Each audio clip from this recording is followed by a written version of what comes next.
นี่เป็นเงินทรงลาวเนาะจะมีผนัก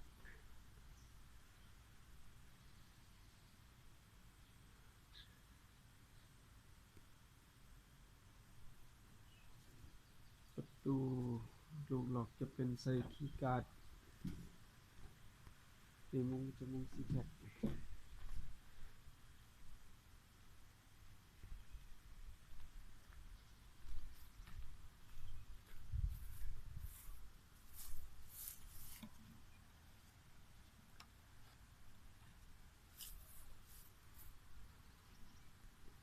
บ่มีปงเยี่ยมเป็นลายคัดเป็นฮูแอร์เข้าไปที่แอร์นี่คือระบบน้ำต่อน้ำตัวนั้นก็จะเป็นสายโทรน้ำเปื้อนเนาะตีก็โทรน้ำเปื้อนตีนเสาจะเป็นเสาโกเสาเท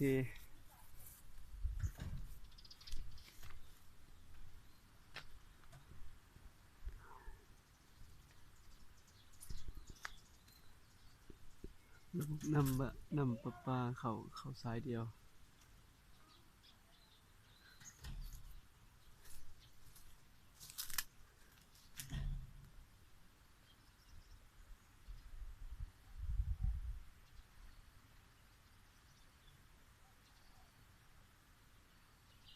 อันนี้เพิ่นไว้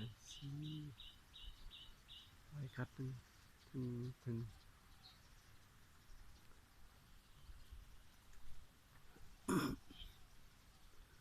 สำหรับหลังนี้คือการต่อน้ำเข้าไปเนาะ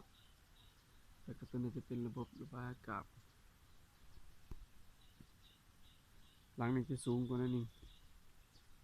หลังนี้สูงจากหน้าดินประมาณ80 เซน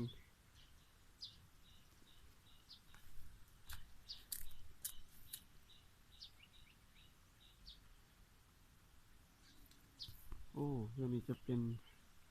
มีปงเยี่ยมวันนอน